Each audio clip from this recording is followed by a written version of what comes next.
Hola a todos. Ya vimos una introducción acerca del libro de Cantar de los Cantares y hoy vamos a ver la estructura de este libro. La estructura de este libro se puede dividir en 3 secciones, aunque quizá en sus Biblias vayan a encontrar en los títulos como que la esposa en los primeros capítulos. Cuando leemos a conciencia el libro de Cantares, podemos ver 3 partes. La primera de ellas es tratando el noviazgo, o tratando la parte de conocerse entre ellos, capítulo 1 y 2. El segundo es la boda, capítulo 3 y 4. Y la tercera sección es acerca del matrimonio, y son los últimos capítulos del 5 al 8. Vamos a ver ahora un panorama acerca de la estructura de este libro. Debemos recordar que había varias interpretaciones y una interpretación que en cierto sentido tenía fuerza o incluso todavía tiene fuerza es la aleórica, donde dicen que es la iglesia con el Señor Jesucristo. Y recordemos que esta misma alegoría lo aplicaban los judíos entre los judíos y Dios. Pero si leemos con detenimiento y no tratamos de darle un significado que no aparece en el texto, podemos comprender que en general el libro de Cantares está hablando de una relación entre 2 personas. Comienza con un novio y una novia, y como vamos a ver termina con el esposo y la esposa. Así que Cantar de los Cantares me está hablando del proceso de un matrimonio. Y debemos recordar también que cuando estábamos viendo los libros de sabiduría, veíamos que Proverbios era sabiduría en general, cómo vivir la vida con los principios generales. Veíamos en Job la sabiduría en los tiempos de problemas. Veíamos Eclesiastés como la sabiduría enfocada a la vida, y en este caso Cantares es la sabiduría dentro del matrimonio.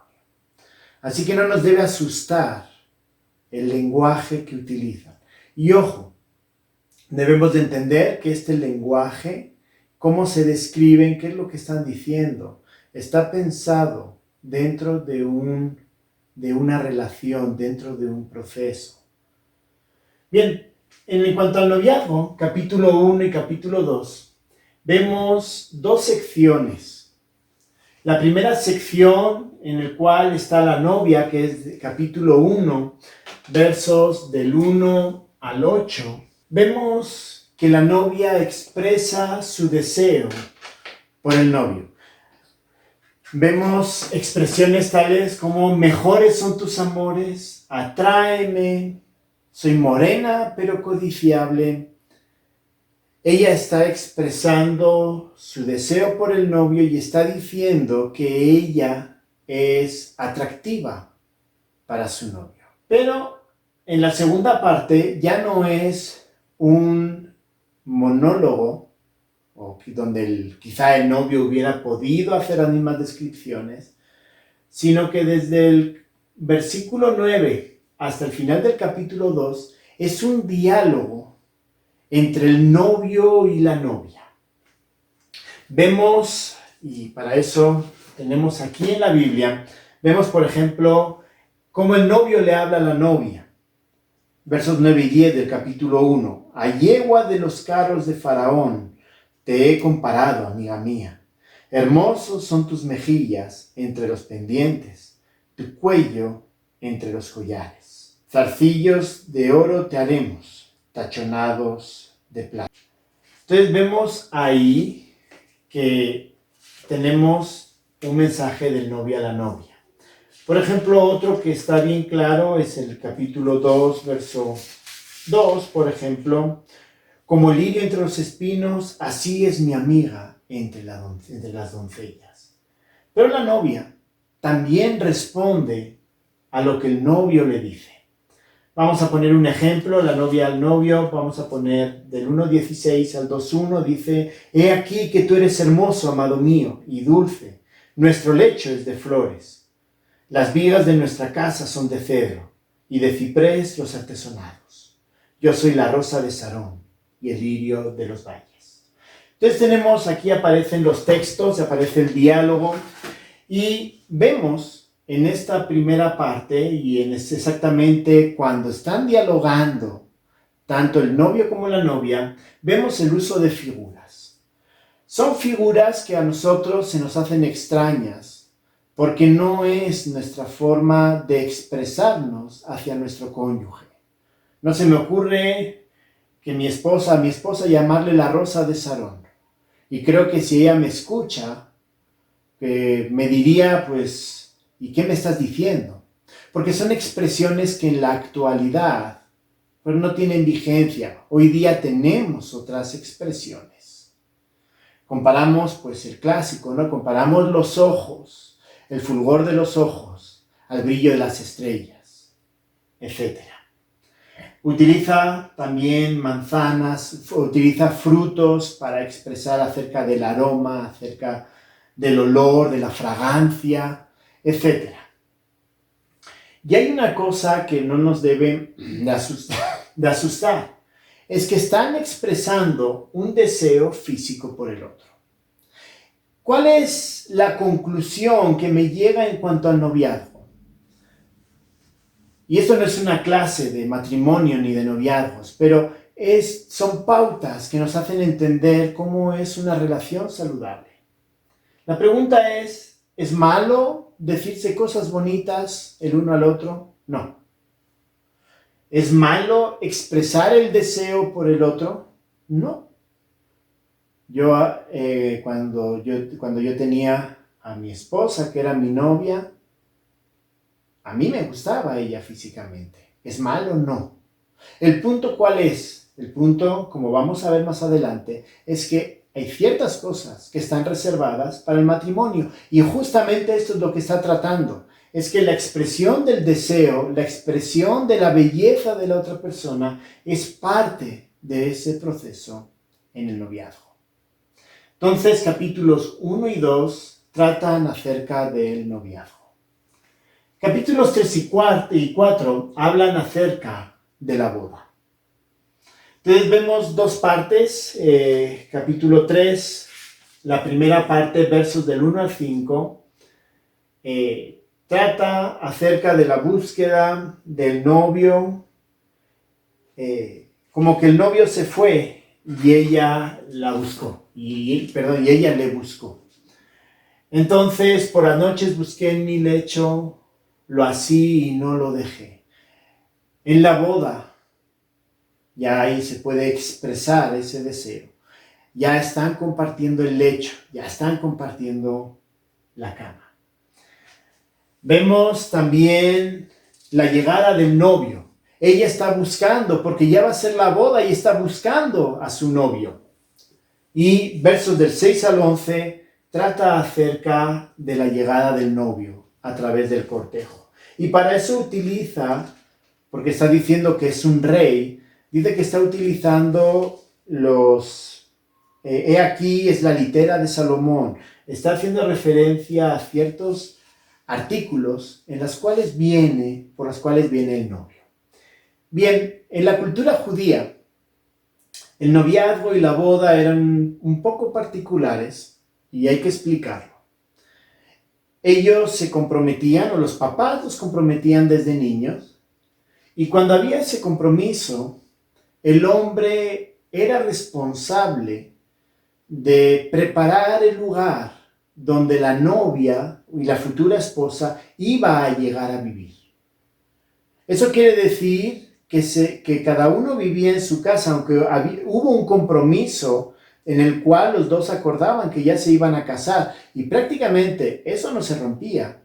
Pero el novio dejaba a la novia en la casa de sus padres, se iba a su casa, a construir su casa, a comenzar su negocio, a trabajar, etc. ¿Para qué? Para que cuando la novia llegara, y la esposa, la que iba a ser la esposa, llegara, tuviera un lugar donde vivir. Entonces, cuando ya estaba listo, y más o menos eso duraba un año, El novio iba a casa de la novia en un cortejo, con un cortejo, a recoger a la novia para llevárselo. Y versos 6 al 11 justamente está hablando de ese cortejo. Ella está esperando, ella está en su casa y dice, por las noches busqué en mi lecho. Ella ya sabe que se va a casar con él, lo está buscando. Pero ahí en esa espera, ella ve llegar al cortejo, ese cortejo de su novio con otras personas que se la va a llevar ya a su casa. Y tras ver llegar ese cortejo con la llegada del novio, el esposo alaba a la novia, describe a la novia. Como les digo, son figuras que hoy día nosotros no lo utilizaríamos, porque más que algo romántico nos haría reír. Pero el novio describe con pasión a su futura esposa, ya va a ser su esposa. Ya están celebrando, por decirlo así, la boda. Ya están para celebrar la boda. Ya la ha ido a recoger para llevársela. Y miren qué cosas dice. Tu cuello como la torre de David, edificada para armería. 1000 escudos están colgados en ellas, todos escudos valientes. Ese es el verso 4. El verso 3 también dice algo bien bonito. Tus labios como hilo de grana y tu habla hermosa. Tus mejillas como cachos de granada detrás de tu velo. El verso 2. Tus dientes como manadas de ovejas trasquiladas que suben del lavadero, todas con crías gemelas y ninguna entre ellas estéril. Si se dan cuenta, el novio está describiendo ya con pasión a la que va a ser su esposa. Entonces, capítulo 3 y capítulo 4, y la descripción viene en el capítulo 4, ya nos está hablando de esa celebración, de la unión que va a haber entre el novio y la novia. Y por último, capítulos 5 al 8, ya tratan acerca del matrimonio. Les he dejado aquí más o menos la estructura. Entonces, capítulo 5, verso 1, trata acerca de la consumación del acto sexual. Lo hace de forma poética, pero hay una consumación del acto sexual. Es decir, el matrimonio concluye, digamos una de las consecuencias del matrimonio es la consumación del acto sexual.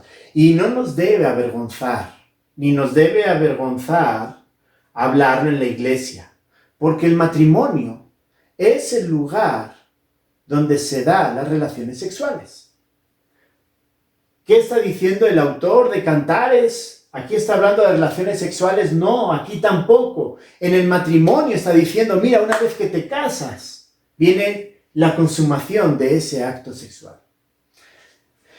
Del capítulo 5, versos 2 al 8, habla acerca del dolor de la separación. Por alguna razón, el novio, el esposo ya es el esposo, se tiene que marchar. Y hay dolor en el corazón de ella porque se marchó. La tercera sección, la sección final del capítulo 5, del verso 9 al verso 16, la esposa describe al esposo por su físico. Hay una atracción física. Ella está separada y ella recuerda a su esposo con mucho cariño. Pero no solamente la recuerda, oh, qué bonito mi esposo, no. Dices que mi esposo es su cabeza como oro finísimo, sus cabellos crespos, negros como el cuervo. Lo describe con pasión, lo describe con mucho detalle. ¿Por qué? Porque hay un deseo, hay una atracción física del novio, de la esposa hacia el esposo. Capítulo 6, versos 1 al 3. La pregunta es, ¿dónde está el esposo? Es decir, hay una consumación del acto sexual, es decir, se cumple el matrimonio, hay una separación, la esposa recuerda al esposo y lo describe, y la pregunta es, ¿y dónde está? Dice, ¿a dónde se ha ido tu amado? Oh, la más hermosa de todas las mujeres. ¿A dónde se apartó tu amado? Y lo buscaremos contigo. Le están preguntando, ¿dónde se fue? No debería de estar contigo, ¿dónde se fue? Y si hace falta, nosotros vamos para recogerlo y para que esté contigo.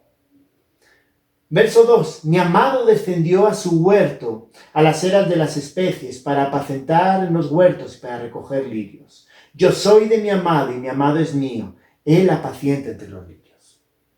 Ella está diciendo que a pesar de dónde está, a pesar de que él se fue, él sigue siendo suyo. Luego en la sección, volviendo hacia atrás, si se dan cuenta he puesto C'.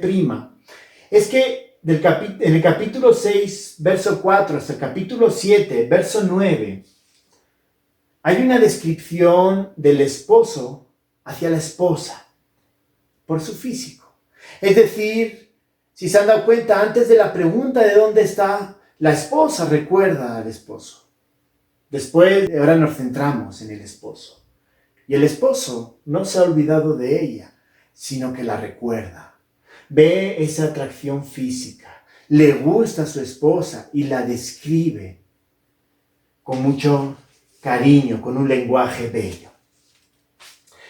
Capítulo 7, verso 10 hasta el 8, verso 4. Si aquí hubo dolor en la separación, la razón por la que fueran se separaron, hay felicidad porque vuelven a estar juntos. Lo han ido a buscar, él se acuerda y ahí está con su esposa. Y ellos están felices de estar juntos. Y por último, el final, capítulo 8, versos 5 al 14, habla acerca del deseo de la intimidad sexual dentro del matrimonio. Así que en esta estructura del matrimonio vemos un quiasmo. Un quiasmo es una estructura gramatical, una estructura de ideas, donde se van repitiendo a pares las distintas ideas. Y hay una idea central, que en este caso es la D, que se convierte en la idea preeminente, es decir, todo se va cerrando hacia la idea de qué es lo que está queriendo decir el autor. Si se dan cuenta, con el A y con el A', que correspondería aquí y aquí, lo que está hablando es que dentro del matrimonio, el acto sexual es un acto lógico y es un acto que se debe de dar. Luego vamos al B, vemos que son ideas parecidas, aunque están expresando oposición entre esas ideas, ¿no? En la primera hay dolor en la separación, pero hay felicidad al estar juntos. ¿Qué es lo que nos está queriendo decir? Que en el matrimonio, el lugar correcto donde debemos de estar es juntos. La separación no es buena para el matrimonio, sino que la felicidad en el matrimonio es estar juntos. La fe, que es esta de acá y esta de acá, habla de atracción física, tanto del esposo hacia la esposa como de la esposa hacia el esposo. Eso quiere decir que es bueno fijarnos y es bueno saber quién es nuestro cónyuge. Hermanos, no debemos de sentir pena cuando describimos a nuestras esposas, a nuestros cónyuges, esposas o esposas a esposos. Es algo normal. Decirle que me gusta su cuerpo, que me gusta su forma de ser, que me gusta su forma de hablar, que me gusta su forma de pensar, que me atrae físicamente, que me atrae sexualmente. Son cosas lógicas y son cosas normales dentro del matrimonio. Y ellos lo están expresando. No es algo fuera de lo común. Así que, si lo quieren ver, dentro de la sabiduría, dentro del matrimonio, está en saber apreciar cómo es nuestro cónyuge. Saber apreciar qué es lo que nos atrae de él. Y no hay nada malo. Pero concluye con la idea central. Y la idea central es esta, que es la D. La idea central es el deseo de estar juntos. Así que un matrimonio, según el libro de Cantares, es porque deseamos estar juntos. Y les quiero hacer pensar. Hay muchas veces que decimos, no, es que yo tengo que quedarme trabajando o tengo ministerio o lo que sea y no estoy con mi esposa. Porque es que tengo que salir a trabajar temprano y llego tarde. Y entonces no puedo estar con mi esposa. Muchas veces el ministerio, no es que por ministerio me tengo que ir y tengo que dejarla y me voy todas las semanas y la dejo. O ella tiene su vida, yo tengo la mía. Hermanos, lo que Cantares está diciendo es que la sabiduría dentro del matrimonio se evidencia a través del deseo de estar juntos. Eso no quiere decir que en ciertos momentos no vayamos a estar separados. Por ejemplo, a mí me ha tocado viajar a China 15 días y no me he podido llevar a mi esposa porque era por trabajo. Pero mi deseo era estar con ella. Mi esposa ha tenido la oportunidad de ir a Colombia a ver a su familia. Y cuando ella estaba allá, mi deseo y el deseo de ella era volver a estar juntos. Ella disfrutó con su familia y estuvo muy bien. Pero ella decía, yo quiero estar contigo. Y yo le decía, yo quiero que regreses para que estemos juntos. Así que en el matrimonio, en ese quiasmo, el autor está enseñando y nos está diciendo que una de las características más importantes es el deseo de estar juntos. Esto es Cantares. Pensar en esto y después de haberlo visto de esta manera, pensar que está hablando acerca de Jesucristo y la iglesia o de Dios y el pueblo judío, a mí personalmente se me hace complicado. Porque describe cosas que en una relación sana, en un matrimonio sano, se vive. Y no es vergonzoso. Hermanos, no es vergonzoso.